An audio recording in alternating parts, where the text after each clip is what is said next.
is Sara Oehler and I'm with softflexcompany.com. A few weeks ago, I made this really fun bracelet on Facebook that got a huge reaction in our social media networks. It's so fun and cute. And I'm going to make it here on YouTube now in a different color scheme. So I used this beautiful Czech glass Ammonite bead. We have it in 4 different colors. This is the turquoise and gold, but we also have it in jade, which is a really pretty green. We have it in the turquoise and gold, and then what's called beige, which is kind of a beachy, fun color. And then blue, this really beautiful dark blue and gold. I think this is the color that I'm going to use today for the center of my next knitted bracelet. These are super nice because once the wire is knitted on the knitting spool, it actually stretches. So that's why I'm able to use a bead in the center, because this will stretch over my wrist or my hand onto my wrist. And you can not only just use a bead, you can also use other items like connectors or clasps. Here is an option with 3 colors of soft flex beading wire and a beautiful Saki silver clasp. Here is an option with a connector in the center, and then it's just crimped on both ends. And here's a similar, this is a stone connector, but similar idea.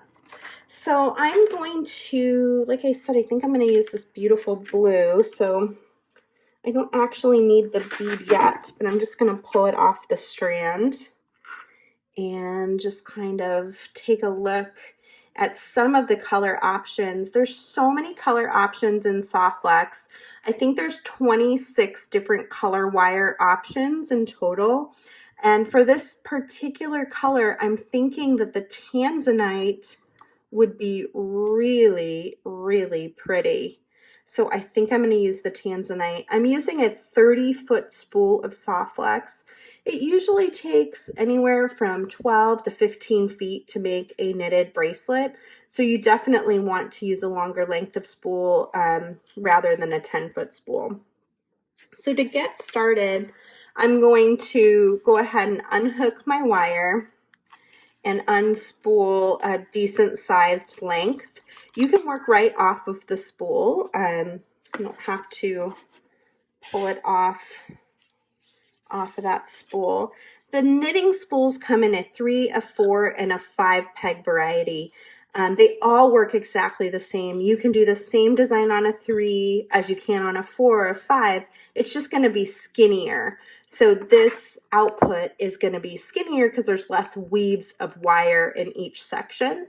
And if you use the 5 peg, it's going to be even thicker. So that might be a really nice option, especially if you want to string some beads down the center of the bracelet. So let me stick these back together here. So I've got my wire. This beading awl comes with the knitting spool when you purchase it. You're going to send the wire down the center of the knitting spool. These knitting spools are super nice quality. They're made here in the USA, and they're made with cotter pins, which are really sleek and make it really nice for working with something like wire that doesn't have a lot of stretch, like a yarn or a cord might. Okay, so I'm going to anchor the wire down with my thumb, and you can see it's going up the spool and then out the middle. If I were looking at the spool like it was a clock, I'd have 12 o'clock, 3 o'clock, 6 o'clock, and 9 o'clock. I'm going to come around 12 o'clock, through the middle to 9 o'clock, through the middle to 6 o'clock, through the middle to 3 o'clock. And then I'm going to do one complete line around until I get back to 12. So I've got 3 strands on 12. I'm just going to kind of adjust my hold. You can't let go of the bottom or all of these loops will just pop off at first. So I'm just adjusting so I can get a better angle. So I moved basically 12 to 3. And that way I can kind of come in and see what I'm doing better.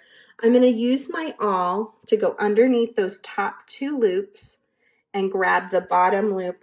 I need to also adjust ever so slightly from the bottom, give a little bit of slack. And I'm just going to pull that bottom loop up and over the top 2 wires. And you can see how the cotter pin kind of holds on to the wires that I'm going over the top of, but allows me to slip over the top really easily. And then once I've done that, my hands can be free and I can just pull from the bottom to start my weave. And I will go ahead and pull my wire at the top of the next pin and then come in underneath both of those wires to pull from the bottom. And I'm right at the beginning, so I just pulled a little too hard, but it'll be easy to take my bottom wire and tug to pull it in place. And around the top. So this is super easy. Once you get going, you're going to be doing that same thing over and over again. Just taking that bottom wire and gently tugging it over the top 2 wires.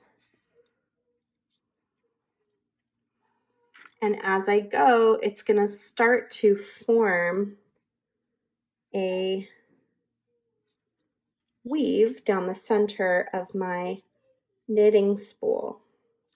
So what I'm going to do is I am going to pause this video and get a really decent amount created and then come back on and record the ending so that you can see how to take it off of the knitting spool and finish a complete bracelet like this. Okay, so I knitted the wire all the way down through the bottom so you can see it'll start to form a knitted chain down the center and come out the bottom. I knitted 6 inches of wire, and the reason is I have a 6-inch wrist, and with the extra portion of the bead and the crimp and the end caps, that's just the right size for me.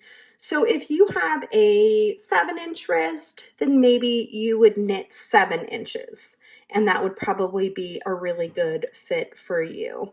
You can see that it's a little wonky here on the end. That's totally normal, and that's why we're going to use the end caps. So to finish this and take it off, I'm going to leave myself a decent sized length of wire, maybe 6 inches, maybe 8. Go ahead and trim it off of your soft flex spool. Soft flex works really well for this because it is so flexible and yet so strong and comes in so many beautiful colors. Okay, so I'm going to take my end. I'm just going to kind of pull these loops up and away from the top of my knitting spool because I'm going to take this end and pull back just ever so slightly, and I'm going to string my wire through the loop. And I need to do that on every loop. So I'm stringing it through the 2 loops that are on the peg, all 4 times.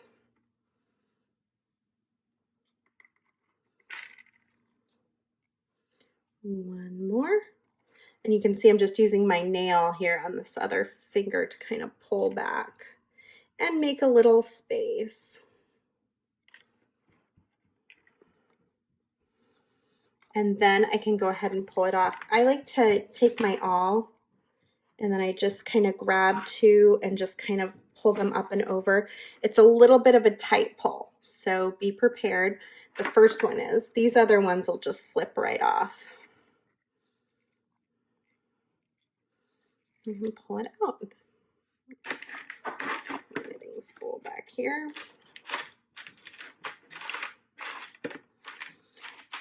Okay, so now what we've got is an end that looks like this. And to pull it all together, all you do is gently pull on this wire, and that pulls it in. And again, there may be a little loop sticking out. Looks like maybe I missed that loop. Just pull it in. No big deal. This part gets covered up. So next up, I'm going to take one of my end caps. These are made by TierraCast. They come in a lot of different metal tones, and you can find them right on the Softflex Company website. They're perfect, the perfect size for this project. So you're going to slip all that wire inside of your end cap and then just tug it nice and tight. Look at how nice that end looks now. And we're going to grab out a crimp tube. I'm using a 2x2 millimeter Softflex crimp tube. I'm going to need 2 of those. Softflex crimp tubes are double the wall thickness of most. They're very seamless, so they're solid tubing and they're really strong. And that's really important in jewelry design because something like this especially is getting pulled on to go over your hand all the time, and you want something really strong, really super secure. So I'm going to string my crimp tube, my blue Ammonite Czech clasp bead, or whatever bead or connector you want to use, and then one more crimp tube. And then I'm going to go over to the other end, and I'm going to string my end cap over here.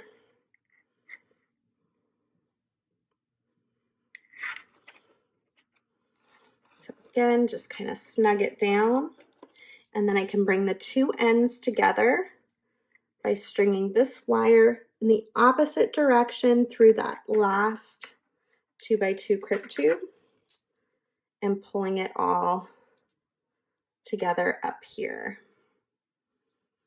So now, while keeping that snug, I'm going to get my crimping pliers. I'm using the regular crimping pliers today. One hole has a rounder and one hole has a little tooth. I'm going to use the one with the little tooth first, and then I'm going to use the rounder. So I'm going to come in to my crimp. You got to make a little space there, but also kind of try to keep it somewhat snug at the same time. I know that sounds difficult, but once you get this first one situated, need a third hand, it'll be good. And it's okay if there's just a little bit of space there. Don't worry too much. Don't worry too much about it. I still feel like that's too much space, so I just want to make sure I've got a good hold on it. Get as nice and snug and tight as I can there, because there will be plenty of extra wire. There we go. And now I'm gonna crimp with my little crimper that has the divot, and then I'm going to turn it on its side and I'm going to round it in.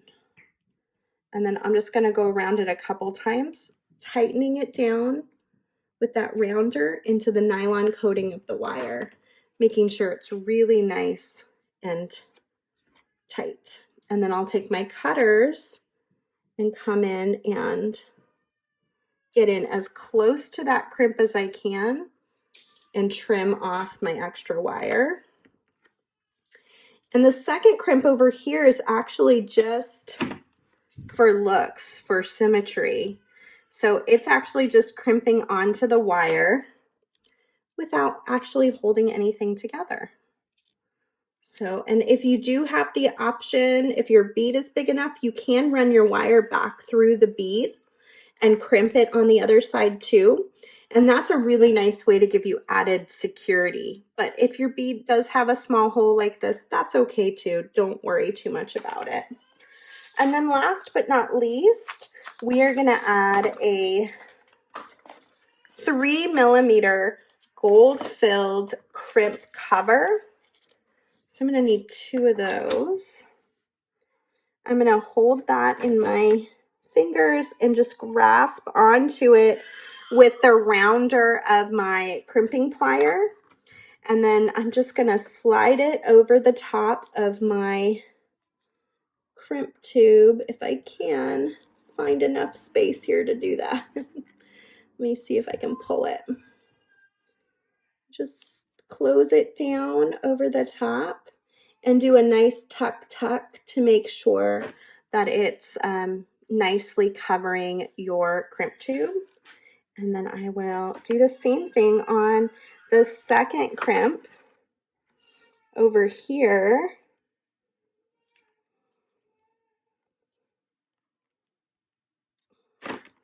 And there we go. We've got a beautiful, easy to wear bracelet. Because of the knitted wire, it will stretch over my hand onto my wrist. And you can make it in lots of different colors. So depending on your Ammonite bead, you can choose many different colors of soft flex beading wire. And some of the colors that I was looking at would be like the jade and the fluorite, I think would be really pretty, or the jade and the antique brass would be really pretty, or even the copper or the dark blue.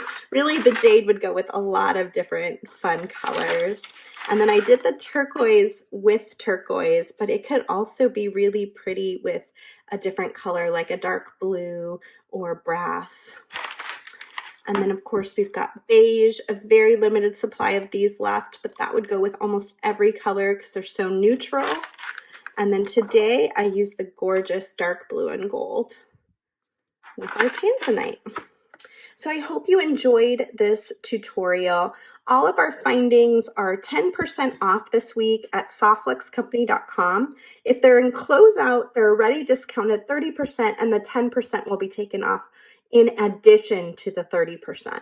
You can find these end caps, our crimp tubes, our crimp covers, and many, many other findings on the website. And if you enjoyed this video and like this project, please do click the thumbs up and give us a like, and then subscribe to our channel for more projects just like this.